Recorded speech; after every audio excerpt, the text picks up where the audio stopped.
ఆ సభలో వారు ఒక విషయాన్ని ప్రస్తావించారు. కౌలన్ షెట్గర్ పుస్తకాన్ని తీసి సభలో మాట్లాడారు. వాళ్ళు చేసిన ఆరోపణ ఏంది?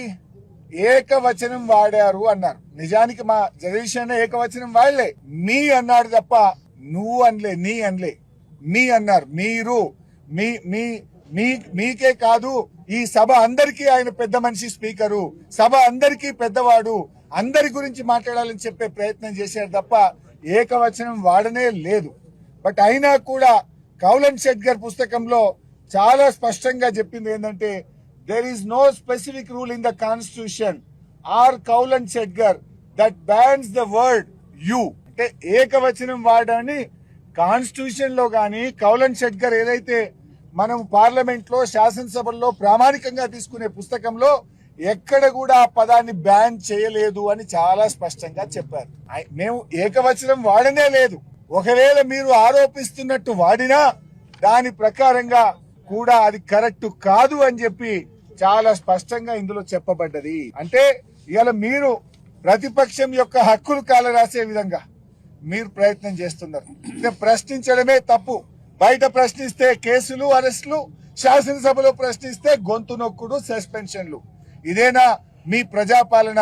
రాహుల్ గాంధీ గారు మీరు చెప్పే రాజ్యాంగ పరిరక్షణ ఇదేనా? నేను రాహుల్ గాంధీ గారిని అడుగుతా ఉన్నా.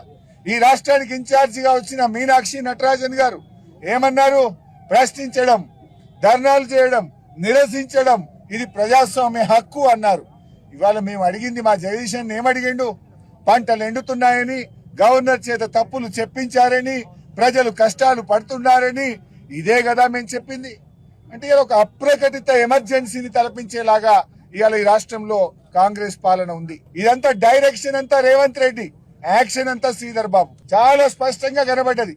పావు గంట కోసం సభను వాయిదా వేసి ఢిల్లీలో ఉన్న రేవంత్ రెడ్డితో మాట్లాడి ఆయన ఆదేశాల మేరకు ఇవాళ జగదీష్ రెడ్డి గారిని సస్పెండ్ చేసేటువంటి ప్రయత్నం చేశారు. ఇవాళ మీరు అంబేద్కర్ దగ్గర పోయి నిరసన చెప్పుదామంటే దానికి కూడా తాళం వేసి పెట్టిండ్రు. ఇక మీకేదో దళితుల మీద గౌరవం ఉందని నటిస్తున్నారు. ప్రపంచంలో ఎక్కడ లేని విధంగా కేసీఆర్ గారు ఇంత పెద్ద విగ్రహం కట్టిస్తే ఆ అంబేద్కర్ కు నివాళులు అర్పించడానికి, ఆ అంబేద్కర్ కు దగ్గరికి వచ్చి చూడడానికి వచ్చే వాళ్ళకు చూడకుండా అంబేద్కర్ ను ఇవాళ బందీ చేసే ప్రయత్నం చేసిండ్రు. రేవంత్ రెడ్డి గారు కనీసం ఇంత పెద్ద అంబేద్కర్ విగ్రహం కడితే ఒక్కనాడు వచ్చి మీరు పూలదండేసినారా? ఇంకా మీరు దళిత జాతి మీద గౌరవం ఉన్నట్టు, మీకేదో ప్రేమ ఉన్నట్టు దాన్ని అడ్డం పెట్టుకొని ఇవాళ మా జగదీష్ రెడ్డి గారిని సస్పెండ్ చేసే ప్రయత్నం చేసినారు. సభలో ఎప్పుడైనా ఇలాంటి పరిస్థితి వస్తే ఫ్లోర్ లీడర్స్ అభిప్రాయం తీసుకుంటారు. స్పీకర్ ఛాంబర్ కి పిలిచి మాట్లాడతారు. ఆ సభ్యుడికి అవకాశం ఇవ్వాలని కూడా రూల్స్ బుక్ చెప్తుంది.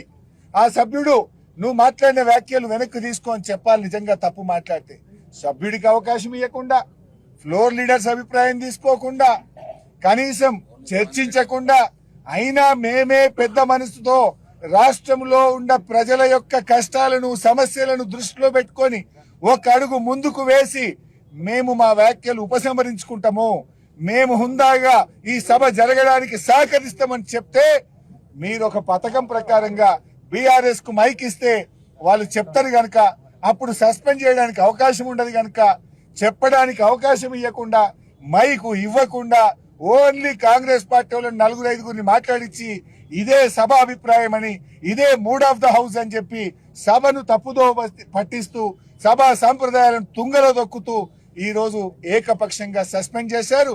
ఇది ప్రజాస్వామ్యంలో చీకటి రోజు. శాసనసభ చరిత్రలో ఇట్స్ ఎ బ్లాక్ డే. దీన్ని తీవ్రంగా మేము ఖండిస్తూ నిరసిస్తున్నాం.